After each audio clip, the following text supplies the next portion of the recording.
Um caso que aconteceu no sudeste do país semana passada acendeu um alerta para um tipo de crime que acontece em todo o Brasil: o assédio sexual contra mulheres dentro de transportes públicos. Uma mulher estava andando de ônibus em São Paulo quando sofreu abuso de um homem.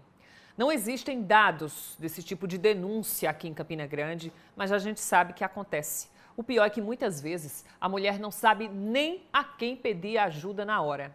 A repórter Laisa Grise conversou com passageiras de ônibus da cidade. Uma delas conta que já viu esse tipo de situação.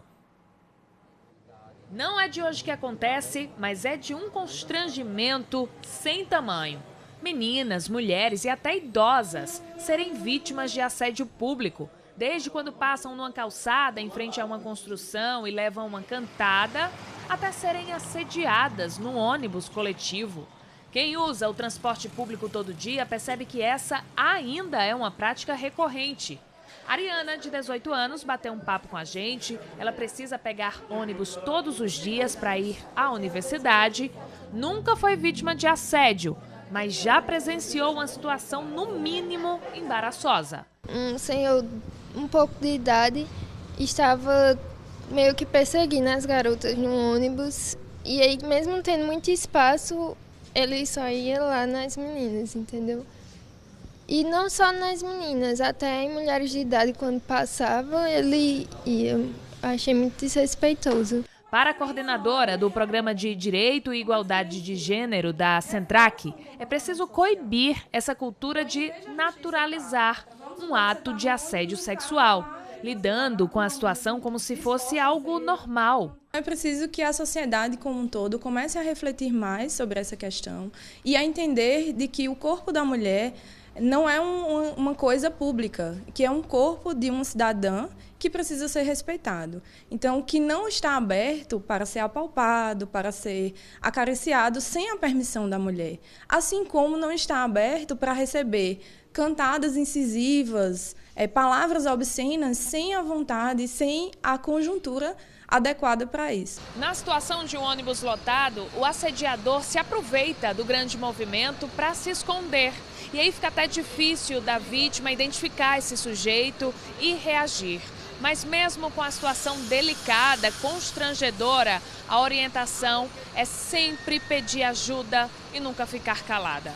É preciso denunciar, é preciso gritar, é preciso fazer valer a sua condição de não aceitação daquele ato, né? É preciso que a gente comece a explodir um pouco, né? Em termos de denunciar, de dizer no ônibus, pare, você está me agredindo, eu não quero, para poder outras pessoas começarem também a rechaçar esse comportamento.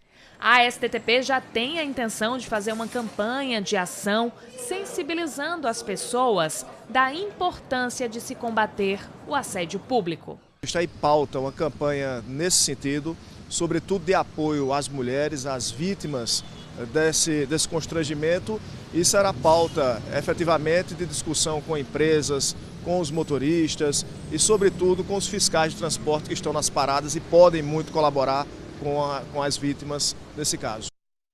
E qual a orientação da polícia para as mulheres nesses casos? A repórter Laisa Grise está no terminal rodoviário de Campina Grande, lá no Catolé, né, Laisa? Porque esses casos podem acontecer não só nos ônibus dentro da cidade, mas também naqueles de cidade para cidade, de estado para estado, em que a mulher passa mais tempo dentro do transporte, né? Boa tarde para você.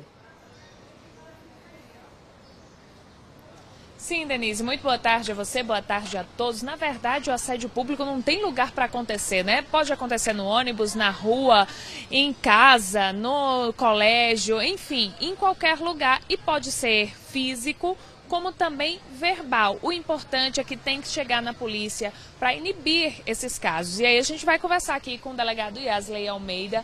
Muito boa tarde, delegado. Ainda existe uma cultura de que receber uma cantada ou até mesmo um ato, um gesto abusivo pode ser considerado algo normal, generalizar demais. O que as mulheres, as vítimas, podem fazer? Boa tarde. Como foi e o é hoje, a lei penal sempre protege e vai proteger o pudor público, a dignidade sexual das pessoas. Mas em razão da atualidade dos meios tecnológicos, cada vez mais esse pudor está sendo afunilado. E aí mais abusos estão cometendo, não só de cunho violento, mas também de cunho importunativo, que gera, né, uma sensação de impotência por parte das vítimas. Mesmo se for um caso que às vezes a pessoa considere simples, que nunca é, porque é muito constrangedor para a vítima, ela pode procurar a delegacia? O que é que ela deve fazer? É bom que esses atos ofensivos com cunho de sexualidade podem caracterizar vários crimes, né? Desde o crime de estupro, se for praticado com violência ou grave ameaça à vítima, o ato obsceno, que é através de mostrar genitálias, né, mostrar o corpo nu, né, no meio da rua, como também de apalpar uma pessoa que está no ônibus, que está no centro da cidade, que está num bar, que está em um restaurante. Então, todas essas modalidades de fatos, de condutas praticadas, podem caracterizar um crime previsto no Código Penal brasileiro. E aí varia de acordo com a quantidade da pena imposta para cada delito. Aí a vítima ela deve procurar o quê? A delegacia da mulher específica ou qualquer delegacia de plantão? É bom reunir provas, testemunhas? Diante da delegacia cidadã, a vítima pode comparecer a qualquer delegacia que esteja aberta, né, distrital ou especializada, para que comunique o fato, né, comunique o abuso sofrido, né, se você se sentir importunado, violentado, se o seu pudor for atingido, se o pudor social, né, o que a sociedade pensa desses atos, foi também violada, compareça a uma delegacia para que seja registrada a ocorrência e sejam tomadas as devidas diligências a fim de identificar e responsabilizar criminalmente esse autor. Muito obrigada, delegado, pelas orientações. Tá aí, Denise, o bom é a gente não se calar mesmo, porque pode acontecer com qualquer uma, né? Obrigada, Laís, a você, obrigada ao delegado. Essas mulheres têm que saber que não estão sozinhas.